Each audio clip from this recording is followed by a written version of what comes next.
YouTube says it has had enough of vaccine misinformation on its site. And false stories from phony sites to run circles around major news outlets. Many people don't know the difference between something real and something created to deceive them. Open your eyes. If you've ever had this feeling that something was terribly wrong with the world that we live in, but you couldn't figure out just what it was, then you've come to the right place. Secret societies, mystery religions, and the Illuminati have been controlling our reality since the beginning of time. But not anymore, because there is an awakening happening, and you are about to become a part of it. Wake up, because this is a call for an uprising. This is a call for an uprising. Welcome to today's show.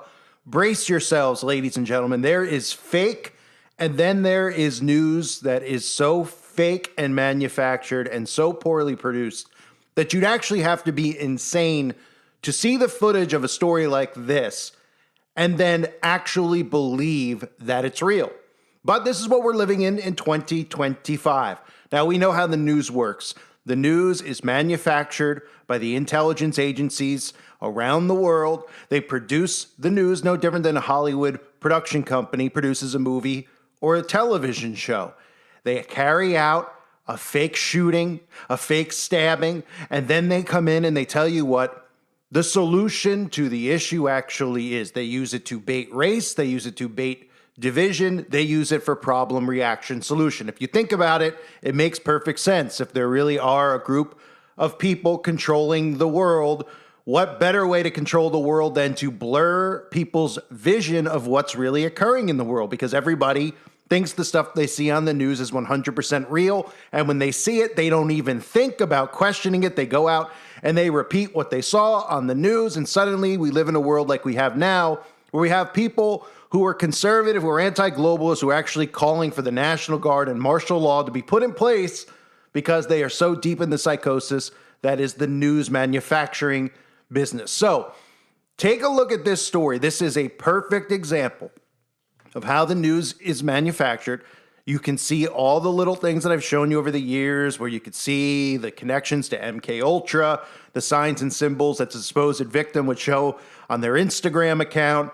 And then, of course, you get all the narratives that surround it. Just like the fake shootings we see every single week where they leave a manifesto so they could tie in conspiracy, red flag laws, anti-Semitism, anti-transgender. They do it with stories just like this because instantly after this story occurred, of course, we had the alt-right media, race baiting, and we had Donald Trump talking about bringing in more National Guard to cities around the U.S. So if you haven't heard the story, this girl here is a Ukrainian refugee who was supposedly stabbed on a train, and we get the footage. That's how we know how fake this is, because if you watch the footage I'm going to show you throughout this video, make sure you watch it in full, you are going to laugh and say, I can't believe that people at this point are not questioning the news and why and how they carry these things out. So the slaughtered Ukrainian refugee, Irina Zabrutska, was stabbed by a black man, this being a white girl, on a train with no motive whatsoever, but you'll hear the motive momentarily because the man starts mumbling to himself about racism and about white girls and about the N-word. And on top of all of that, what you're going to see is some of the worst acting you potentially have ever seen in your life, including somebody who's supposedly stabbed, getting stabbed, not responding to getting stabbed, and then the person who supposedly stabbed them walking around the train, nobody apprehending him, nobody even thinking about tackling him. In fact, the only communication is between him and another black man who asks him if he's okay, as he drips blood all over the train where he would never even have that much blood to drip since he's not bleeding at all. And the knife was literally, it would be as if the knife had one of those little, like if you stab somebody for Halloween and it just drips blood, like you're doing a C-level movie. That's what it's like, and you'll see that in a minute. But here's the girl. Of course, looks like she's right out of the Tavistock acting school, posing provocatively on her social media accounts. Supposedly, we're supposed to be she's working at a pizzeria and she's left Ukraine. Here's her throwing up the devil horns at the airport. As of course, they conveniently document this, right? She escaped Ukraine. She's a real hero seeking freedom in America. And when she comes for freedom in America, she's killed by a black man for no reason whatsoever other than the fact that, of course, he's a convicted criminal who's been let out of prison over and over and over again. Because, of course, problem, reaction, solution. We need change in the justice system. We need martial law to stop all this from occurring. Here's another photo of her holding up the heart symbol over her head again, the symbol for love and unity. This is the symbol of the New World Order. And you'll see a lot of puppets who repeat this symbol who do not know what the origin of the heart symbol is. Of course, if you know, the heart in your body looks nothing like what this symbol actually means. This, again, is a symbol of Nimrod among the ancient Babylonians, and the word for heart in the Babylonian language was Baal. So it was a symbol of Baal, lord of the Babylonians. And you can also see, of course, the t-shirt that the girl is actually wearing in one of the photos, holding up the symbol of Baal, and it happens to be another monarch butterfly, because I guess she has a butterfly farm as well. She's addicted to butterflies like all these celebrities are who put monarch butterflies over their eyes. I mean, I just covered this with the MTV Video Music Awards. Every single one of these award shows you will see constant repetition when it comes to monarch butterflies, whether they're dressing up as butterflies or they have it tattooed on their body or they're doing photo shoots with butterflies. And she's wearing the butterfly shirt, which really just confirms the fact that this is all part of MK Ultra mind control programming, because that's exactly what the news is. So we get footage of the girl arriving on the train wearing her pizza shirt and her pizza hat, looking nothing like she does in the photos. And of course, always paying homage to pizza, right? Happens to be a pizzeria that she conveniently works at, Zeppetti's, and Zeppetti's has an upside down pyramid in their logo. But of course, they'll tell you that it just means that it's a piece of actual pizza. And the story goes that this was a random attack on this train on August 22nd. She was stabbed by a man with a long record of criminal charges and psychiatric crises. So the 34-year-old Dick Carlos Brown Jr. served time in prison, was briefly committed for schizophrenia, and was arrested earlier this year after repeatedly calling 911 from a hospital. So they're trying to tell you what? They're trying to tell you that this guy should have been committed.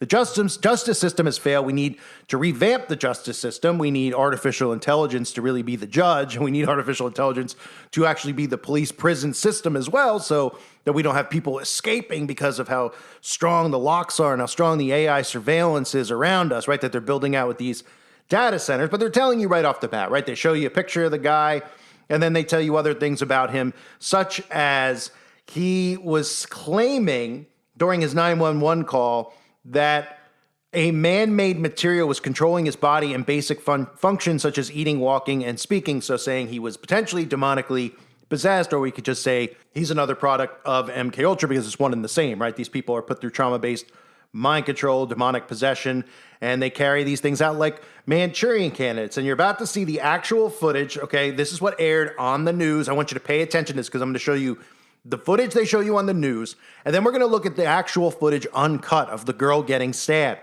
And you will see the before and after and how fake it is. Because if you see this on the news, you might think that it's actually real, but it couldn't be faker. So take this in now, absorb it, and then we're going to break down how unbelievably fake this is. So we have new details in a deadly stabbing on a cat's rail line. Thanks for joining us for your news at 6. I'm Siobhan Bryan. It was 2 weeks ago today that this woman, Irina Zarutska, a Ukrainian refugee, was killed while riding the light rail in South Charlotte. Since that time, there have been several questions about what happened, why it happened, and could it have been prevented. Today, CATS released surveillance video of the events leading up to and after her murder. And we want to warn you, some of these images could be considered disturbing to our viewers. We're not sharing images of the attack, but rather what led up to it. WBTV anchor Jamie Bowl joins me live in studio with more on that video. Jamie? Yeah, Siobhan, first, before we show you anything, we think it's important for everyone at home to understand the process we go through in cases like this. Awful things happen. Sometimes our photojournalists are there for the incidents. Other times we get video from police body cameras, or in this case, Charlotte Area Transit. We request video from agencies all the time. We do it to confirm what we have been told is backed up by the available video. It's about transparency. It's about confirmation. Now, when we get video like we did today, it doesn't just mean we put it on the air. In fact, often we don't show it, or it's heavily edited, especially when it's violent and graphic. We ask questions of ourselves. Does this video show us something important? Does it give us new or better insight into what happened? Is there news value in showing it? And then we factor in decency and privacy. Tonight, we've decided to air a portion of the video provided by Katz. We're doing that because it verifies what we've been told about this incident, and that is newsworthy given the public attention and the demands for safety improvements. We will not be showing the actual stabbing itself. It's 9:46 p.m. You'll notice right away, this looks like any other ride aboard the light rail. People are doing what they do these days, keeping to themselves, scrolling on their phones as they ride along. The man accused in the killing, DeCarlos Brown, is in the red hoodies on the right side of your screen. He appears to be maybe a little emotional, perhaps a little agitated, but nothing disruptive. There's nothing that gets anyone's attention. About 30 seconds later, Irina Zarutska boards. She's wearing a hat and a t-shirt from a pizzeria, and she sits in the row in front of Brown. She has earbuds in and is looking at her phone. She too's just minding her own business. They ride along for around 4 minutes with nothing unusual happening. Then around 9:50 p.m., Brown reaches into a pocket. We've zoomed in on it here. He pulls out a pocket knife. No one notices a thing. Seconds later, he would stand up, and from behind, unprovoked as we stop the video, he would stab the young woman several times. She had no chance to defend herself. The attack was over in seconds, and when it was over, Brown walked through the train attempting to get off. Few passengers, if any, at first realized what had happened until they noticed drops of blood on the floor. 90 seconds after the attack, a bystander rushes down to begin lending aid to Zarutska. She would die from her injuries. 30 seconds later, 9:52 p.m., 6 minutes into the video, Brown leaves the light rail. The video here shows us just how quickly things happened and how difficult it would have been to prevent once he got on the train. And that is an important part to all of this. From what we've been told, Brown never should have been on the train. Authorities tell WBTV he did not buy a ticket. Katz says it is working on ways to keep fare skippers off mass transit. Siobhan? So, of course, you have the girl. She's got the oversized glasses and the hat. She's sitting on the train. But, of course, they cut, right? They kind of show him wandering around the train. They take a picture of him standing above her. You don't see anything with the stab because, well, you're not really going to see anything with the stab because there wasn't a real stabbing. Now, here is the actual video footage. I want you to keep an eye on right after the girl is stabbed, her response, the response of the people around her. Because, look, I haven't been stabbed before, but I've gotten splintered. I've been stung by a wasp recently, and I had a greater response than this girl did to getting stabbed to death. Because remember, this girl's supposedly dead. There isn't blood around her. She's still sitting with her knees up. She doesn't fall over on the ground, and she's actually making eye contact with people around her. That's how bad this production is. Look at this.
So again, you can get stung by a wasp and you'd have a worse response than that. And of course, you saw her Glancing over, she looked right in the guy's eyes. The guy was clearly waiting for her because this was set up. She knew where to sit. He knew where to sit. And then the people around were likely just actors because, again, we live in a pretty weak world. I wouldn't even think at this day and age that anyone would defend a woman because people are so weak and so racially divided.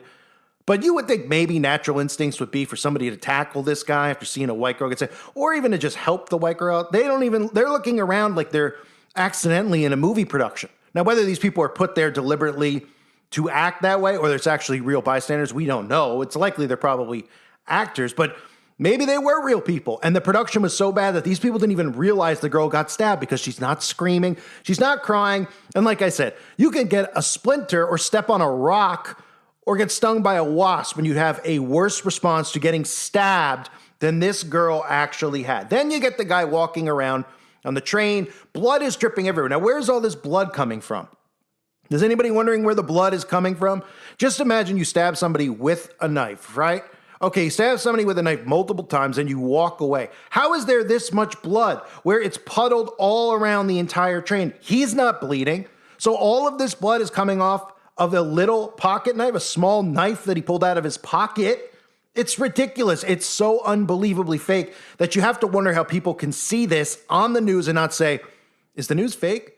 Are they making this stuff up? Because as soon as they show you the story, they immediately start doing what? Start race baiting you, start telling you how dangerous it is to ride on the train, how we need to bring in martial law. I mean, the National Guard. And then you get all the headlines, right? You get New York Post, Charlotte murder suspect mutters, I got that white girl. Right? He got that white girl. Then you get, of course, the alt-right media, who's the only ones giving it attention. And of course, that's by design. They're saying the national news won't report on this because it's a black man stabbing a white girl. And of course, they're pulling the whole White Lives Matters nonsense. You get Benny Johnson talking about it over and over, even talking about the death penalty. You get Matt Walsh, whose entire gimmick is, baiting with trans and baiting with race over on the Daily Wire. He's talking about the savage crime the media doesn't want you to know about. Ben Shapiro, of course. These are all agents, operatives. They suck you in to these fake stories. Not one of them questions the validity of any of this. None of them talk. They talk about, the fake news, but they never say, is the news actually fake? Are these stories actually made up so that we feel a certain way? Then we ask for things to be done by the government, and it's actually what the government wants done from the get-go, like bringing in a surveillance state, right? So I'm going to play for you this clip that aired. This is a perfect example from the Daily Caller. Okay, this is right-wing propaganda that is going to gear up. It's going to work the conservatives into a frenzy. It's going to race bait them.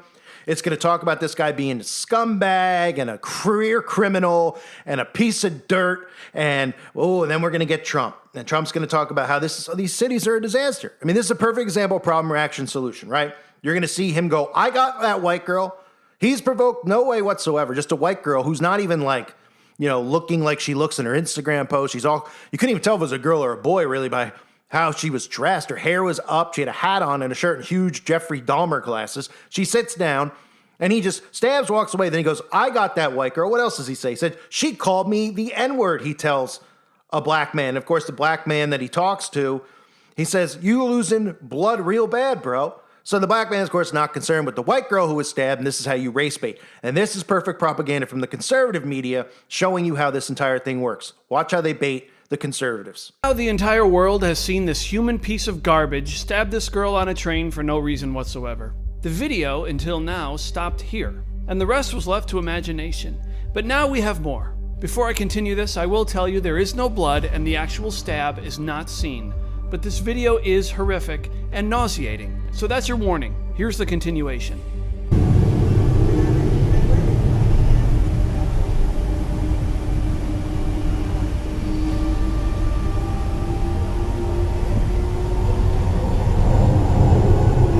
It is just pure horror.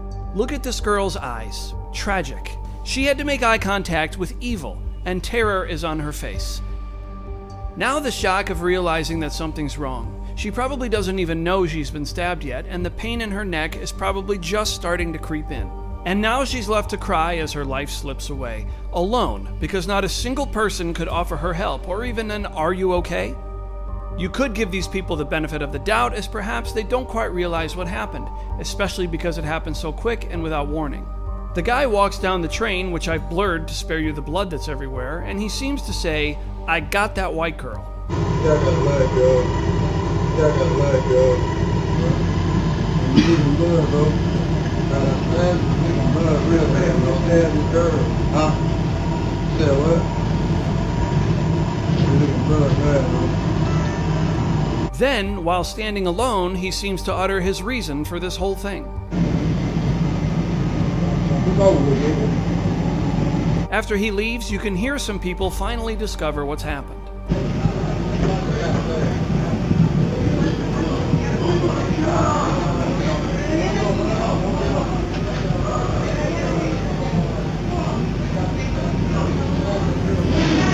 This video might be excruciating to watch, but it should be seen by everyone, because this is horrific, and it's being allowed to happen across the country. And the president is now talking about handling the problem. There was also a horrible killing recently in Charlotte, where I talked about, and so many others. You know, when you have horrible killings, you have to take horrible actions. For far too long, Americans have been forced to put up with Democrat-run cities that set loose savage, bloodthirsty criminals to prey on innocent people. Really very, very innocent people. In every place, they control radical left judges, politicians, and activists, and they've adopted a policy of catch and release for thugs and killers. In Charlotte, North Carolina, we saw the results of these policies when a 23-year-old woman who came here from Ukraine met her bloody end on a public train.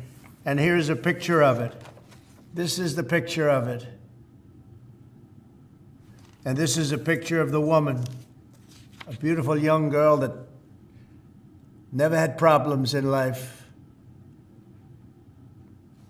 with a magnificent future in this country. And now she's dead. She was slaughtered by a deranged monster who was roaming free after 14 prior arrests.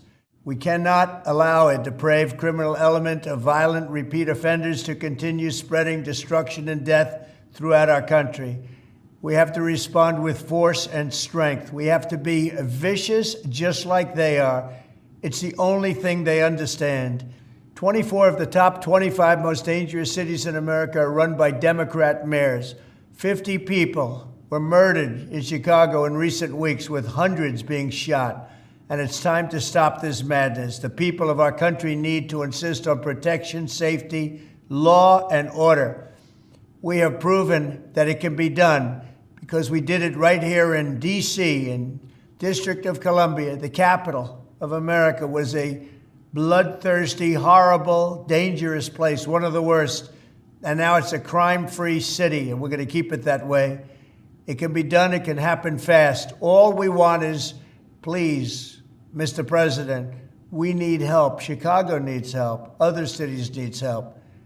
We'll do what has to be done, because we're going to make America safe again, and that includes our big cities. We're going to make those cities safe. Thank you.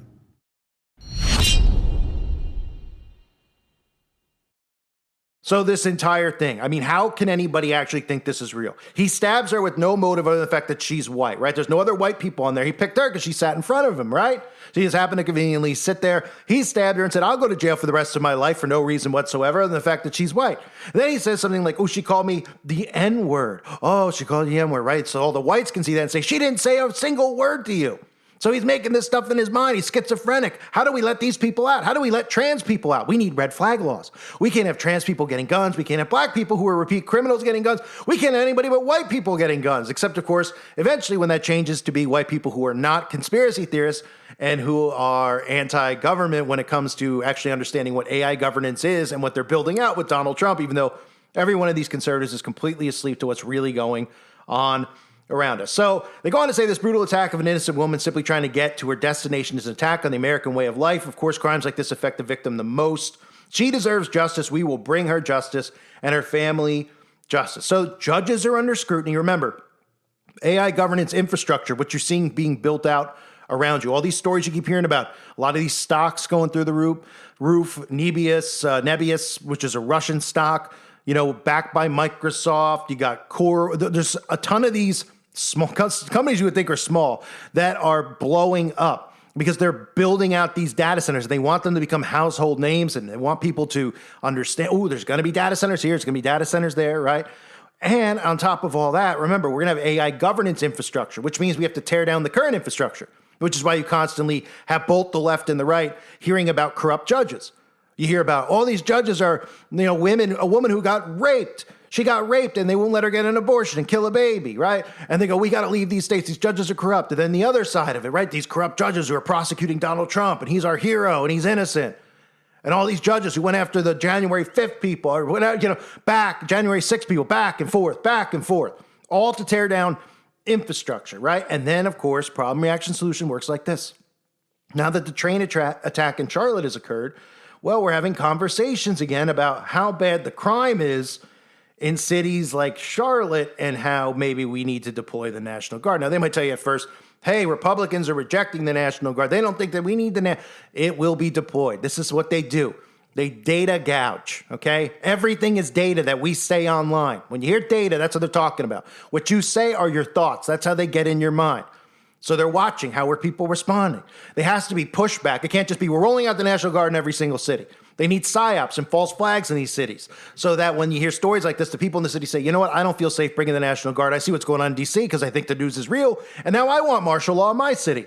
And that's how these people fall for it, hook, line, and sinker. That's why people like me are not allowed to speak on platforms like YouTube, because the mass awakenings continue to happen, and then they put their foot on my throat when it comes to people going, whoa, wait a minute, I never thought about that. I never thought about the news being fake. And then you watch the footage as if you're watching a sea-level movie, and you go, wow, that's really bad. In fact, that's really cringy acting. These people are in a delta state of mind. They're under hypnosis when they watch the television. You have brainwaves. Your brainwaves are turned down when you put the news on, when you put the TV on, when you watch media, okay? When your brainwaves are down, you're programmed. That's why they call it programming.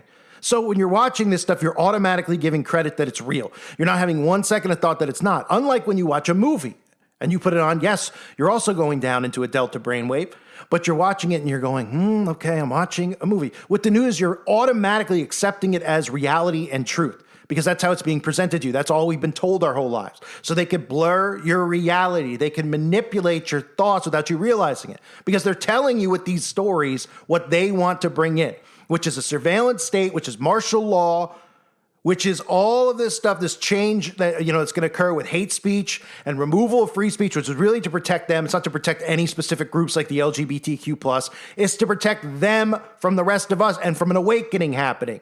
Where people go, wow, we know all these people like BlackRock own the news. Yeah, you do. So what do you think that means? That they just own the news? They manufacture the news. They don't just do the news so they can make stories up about Trump because, they hate Donald Trump. Or they make stories up about Biden because they hate Biden on the conservative media. The news itself is manufactured. This is how they change laws and remove our rights. And that's what you're seeing. This is one of the poorest productions we've probably ever seen. The girl was stabbed. You would think, if you watch that and you say, nobody stopped and said, why is she reacting like that? Instead, they're going, oh my gosh, this poor girl. All the comments in the comment section, this poor girl. Why didn't anybody help her? She's looking in the eyes of the people around her. Nobody around her does anything. Nobody around her even tries to apprehend the guy. Nobody says anything. Okay, fine. We can look at that and say, everybody's weak. Nobody wants to get stabbed. Oh, okay, sure. How about the fact that she didn't even scream? She's looking around at people, hands on her mouth, doesn't even fall over. You're stabbed. There's no blood even near her. It looks like a little bit of blood dripped on her knee from a blood packet. And then this guy's walking around dropping ounces. It's like Marina Abramovich's bucket of coagulated blood. Remember that? The spirit cooking. He's like walking around. He's just dumping blood all over the train. And people are just sitting there on their phone, which makes sense because we're in a zombie nation, right? Most of the people are just still on their phone. Even if there was a murder in front of them, they wouldn't even look up. But he's walking around the train, and there's blood dripping. How does that much blood drip off of the guy who supposedly stabbed her, once, twice? Whatever fake number they say, 33 times? Wouldn't even matter. If he stabbed her a lot of times, she would have fell over or fought for her life and defended herself. Oh, she got stabbed once. She looks around, and then somehow she's dead. And this guy's standing on the train for 10 more minutes. It's an utter joke. The news is manufactured. Watch the reactions after the stories are produced to know why they produce them. Because people go, why would they make up the news? Well, why do you think? What do they tell you after the stories occur? Oh, we need gun laws. Oh, okay. We need red flag laws. And then all the conservatives who are anti-red flag laws, are now pro it because they're like, well, we'll get the guns out of the hands of the trannies. They're mentally ill. Yeah, they are mentally ill. You know, when you start putting in red flag laws and then you see who's in power, just imagine Gavin Newsom in power. Or Obama, the people that say that conspiracy theorists are terrorists. Those are the people that they want to get the guns out of their hands. They couldn't care less about the rest of society. They don't want a revolution occurring when people wake up to what they're doing with data centers, what Trump's bringing in with AI governance, and the Golden Dome surveillance state. This is as fake as it gets. Look at the alt-right media. All of them talking about this story, baiting their audience. Oh, mentally ill black man kills Ukrainian woman, right? Even tying Ukraine into it. Now we see sympathy with the conservatives with Ukraine. They don't even realize what they're building out there. It's really Israel 2.0 over in Ukraine, if you haven't seen, right? Baiting, and these people fall for it, hook, line, and sinker. No motive. Couldn't even tell it was a girl that got stabbed. But, hey, I stabbed a white girl. She called me the N-word. Bro, you okay? I mean, can you make this stuff up? It's so poorly produced. I can't believe they even have the gall to air the footage, but they do. They do, because they know these people are under such hypnosis that they will never look at the news and say that, wow, could the news itself be fake? Could they carry out these stories with actors in front of people? Like what? It's like the things at the mall. You ever see those things at the mall where people are walking around the mall and suddenly a whole group of people just break out breakdancing? I mean, it's cringe as can be. It's the same thing. Here are two people who are working for the government. You're going to go on this train at this time. You're going to look for this person. They acted out probably in a factory warehouse somewhere or at Central Intelligence Agency headquarters, but probably in a factory somewhere, right? They acted out. This is what you're going to do. You go find him. You sit, you stab, you walk, you drip this. Do it 5 times. Good. Then we're going to go do it in front of real people, right? Because nobody would think, oh, it's literally like just improving in front of these people. And nobody knows how to react because everyone's afraid of everything these days. They're afraid of the common cough. People are still wearing masks. So nobody responds to it, right? Next thing you know, you're told the girl's dead. The girl couldn't look more alive. I mean, she looked dead as far as her personality goes, but showed no signs of dying in that seat, right? She's dead. They're calling for the death penalty. And what really happens? They put him on a fake trial. He gets sent over somewhere else because he works for the government, probably over to Ukraine or over to Israel, right? And so does she. And you never see from her again. Are you supposed to remember her face in 2 years? Do you remember the faces of the cops and George Floyd's kid? No, you don't.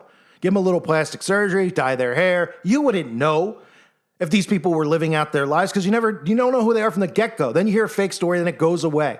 And then your thoughts are morphed into wanting this or wanting that or falling into the psyops of Black Lives Matters. And you forget all about the people involved because the people involved are actors and they go about their lives. And some of them come back and act in multiple roles. We've seen that with the Sandy Hook parents. You know, a lot of these crisis actors acting in multiple shootings. And we pointed out, right, David Wheeler. And nobody goes, hey, yeah, wait a minute. Why was this guy here and this guy there? Alex Jones is on trial. He doesn't bring up how these people are actors. And David Wheeler is an IMDb page and how he was in 2 roles at once, and he's had multiple shootings, some of these moms, and the dads laughing. No, because they don't want you to question the news. That was the whole point of Alex Jones. You can't question the news was the point of the Jones Sandy Hook hoax trial, okay? He could have clearly sat in there and said, look, maybe I'm a conspiracy nut. Everyone thinks I'm a nut. I'm questioning if the news is real. And people would say, what? And he said, well, think about it. If they fake the news to make you feel a certain way and to bring in the laws and rights that these psychopaths in power want, why wouldn't you fake it? And people might go, yeah, I mean, if we think about Hitler, we think of what we told about Hitler, Stalin, the Roman Empire, it makes sense, right? Then these people will give up their rights willingly without us having to come and take their rights. Oh, wow, it's genius, really. It's sadistic, but it's genius, right? And all Alex Jones had to do was bring that up in court, and he doesn't bring it up because they don't want you actually thinking that thought, that the news itself could be fake. And that's what they did with Sandy Hook. And look how irate people were about it, because Alex Jones is the COINTELPRO. We all know he's a government asset, even though he gives some truth. That's the point. If he didn't give some truth, nobody would follow him, believe him, right? What do we see?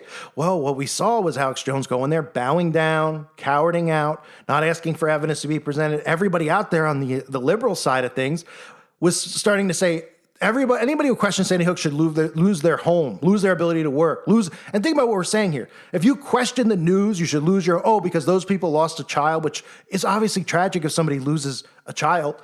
But if your neighbor loses the child and then you're trying to figure out who killed the kid or what happened to the kid, are you not allowed to question and say, well, I think maybe the mom did. I think maybe, oh, that's so harsh of you to think. You can't have an opinion that's different than what we say the result is. Oh, the trial ends. You can't have a different opinion than what the result of the trial is. Well, there's no trial at Sandy Hook. There's nothing. None of these events, there's anything. There's nothing comes out of it. Not even a funeral. So-and-so died. Oh, it couldn't be AI imagery, right? So what people need to get past is how sick and sadistic these people are. Because that's what's hardest for them. They go, oh, so they would make all this up. Well, it's a lot easier to comprehend if you'd say they'd make it up for these reasons so they could bring in these things and change these laws that they want to change, than to say, would they carry it out and shoot this kid and shoot that kid, which they've done. Those are false flags. They will kill people in some events, right? I mean, people died in 9/11, and we know that was a government operation. But is it so sadistic for them to be like, well, we want to change this stuff? Because this is what the Freemasons teach, make good men better. Okay, we want to do this. This is for their best interest. So we're going to make these events up. We won't kill anyone. We'll just make them up. What's so sadistic about it? If you think about it, they just use AI pictures. They put a little music behind a story on the news. So you get all worked up and then you want to give everybody else's guns. But the only one who can have guns is the government, right? It's incredible. The news is manufactured. This is one of the fakest stories we have ever seen. How anybody could believe that footage is beyond me. You can't sit there and watch that critically thinking, break down that footage and tell me that that looks real. That doesn't even look like a sea-level horror production. She didn't even scream, and she got stabbed.